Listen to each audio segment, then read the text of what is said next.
Hello friends, good morning. आपण माने समस्ते केमिति अछंती? आशा करूची समस्ते भलरे थिबे। मु मध्य भलरे अछि। आसंतु मो छात उपर बगीचा रे परिबा तोड़िबा। मु तळु माटी आनिकी 2 महला छात उपरे परिबा चाष करिछि। आउ किछि फूल गछ मध्य लगैछि। देखंतु मो खरा दिनिया बगीचा। मु एठारे किछि पोई गछ लगैछि। पोई सबू बड़ बड़ हो गलानी। एहा पूर्वरु मु 2 थर काटिकी नेलिनी पोई। आज 3 नंबर थर नौछि।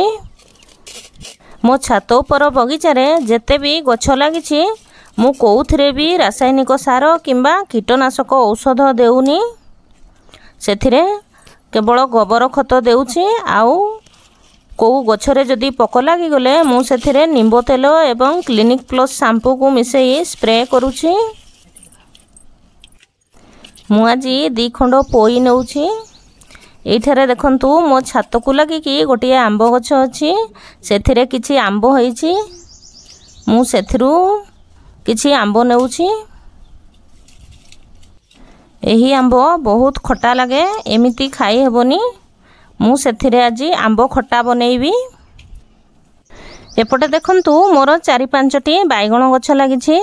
एहा गत वर्ष सेप्टेम्बर मासरु लागिछि। एही गछरे सबुदिन किछि किछि फल होउछि। एबे देखंतु बैगण गछरे फूल पूरा भर्ती हेइकी रहिछि। एपटे गोटिए लाउ लटा लगैछि। एथिरे मध्य कसी हेलाणी। 2-3टा फल कसी धरिछि। एपटे गोटिए कुंदुरी लटा लगैछि। कुंदुरी रे मध्य सबुदिने किछि किछि फल होउछि। मु एहाकू 2-3 दिन छाड़ी छाड़ी तोड़ुछि। एपटे मोर रजनीगंधा भी लागिछि। सेथिरे फूल फुटुछि। देखंतु केते कुंदुरी फळुछि। फूल मध्य होईछि केते। मार्केट रे तो एमिति बहुत परिबा मिलुछि, किंतु सेथिरे कीटनाशक औषध एवं रासायनिक सार आजिकली बहुत परिमाण रे दिया जाउछि। सेगुडी को आम देह पई बहुत क्षतिकारक। जदि आपणकर सुविधा अछि एवं समय अछि, आपण मध्य एही परी ऑर्गेनिक पनीपरिबा चाष करि परिबे। देखंतु एइठी मोर 6-7टा भेंडी गछ लागिछि।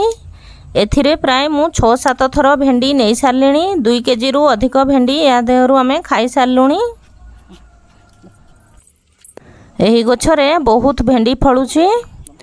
मु दिने 2 दिन छाड़ी छाड़ी ही भेंडी तोड़ुछि। फास्ट भेंडी फळला बेलकू गछ बहुत छोट छोट थिला। एबे तो गछ बहुत बड़ बड़ हो गलानी। प्राय मासे हेबो भेंडी तोड़ा चलीछि। देखिबा एथिरे आउ केते दिन भेंडी फळुछि। हमकू आउ मार्केट रु किछि परिबा किनिबा पई पडुनी। सबु मोर एइथरे चली जाउछि। खाली टमाटो आउ कंचा लंका मार्केट रु आसुछि। एइठी मु 2टा बैगण गछ लगैछि। एहा पेंथा बैगण गछ। देखंतु बैगण छोट छोट हेले मध्य बहुत सारा फल होउछि। सबु बेले गछरे फल भर्ती हेइकी रहउछि। सबु बेले 8-10टा फल लदी हेइकी रहिछि। देखंतु एई गछरे मध्य केते फळिछि बैगण। मु सेथिरु आज किछि बैगण तोड़ी नेउछि। मु एही बैगण गछ नर्सरी रु आनिथिली। एथिरे टिके फल छोट छोट हुए, किंतु गछरे सबु बेले फल भर्ती हेइकी रही थाए। आपण जदि एथिरु 2टा गछ लगाउछंती ताहले वर्षे कि 2 वर्ष आउ आपनको बैगण किनिबा पई पड़िबोनी। एइथिरे चली जिवो। देखंतु बैगण गछ मु एइठी चाउल बुरा रे लगैछि। आपण कुंडरे मध्य लगै पारिबे। कुंडरे लगैले मध्य एमिति ही फल हबो। एही गछरे सकाळे संध्या 2 बेला पानी दिया जाउछि। हेले मध्य एते खरा होउछि जे गछ सबु झाउली पडुछि। एइठी देखंतु गोटिए थर्मोकल पेटी रे मु साग बुणिछि। एई साग को प्राय मु 5-6 थर खाई सारलेणी। एठारु लेउटिया साग जेते ताकू छिंडेइले सेथिरु आउ नुआ नुआ कळुछि साग। एथिरे मध्य किछि सार देइनी।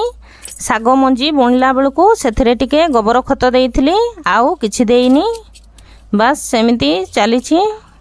5-6 थर एठू साग खिया सरलाणी। हेले मध्य केते सुंदर साग होईछि देखंतु। मु सबु परिबा तोड़ी नेइछि। एबे चलंतु घर को जिबा रोषेई करिबा।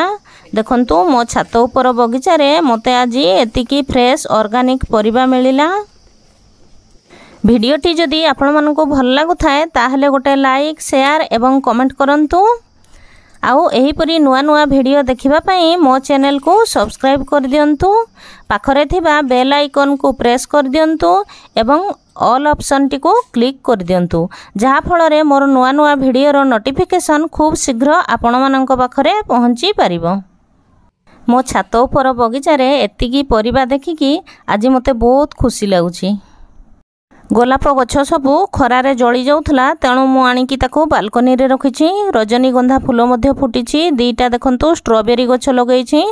गछ लगेइकी 2 मास मध्य रे तार फल हेलानी। गोटे फल मु आगरु तोलिथिली, एबे आउ गोटे फल हेइछि। गछ रे भलो ग्रोथ नाही, तेणु फल बहुत छोट छोट हेइछि। ताकू मध्य मु तोड़ी नउछि। Thanks for watching. पुणी देखा हबो नेक्स्ट वीडियो रे।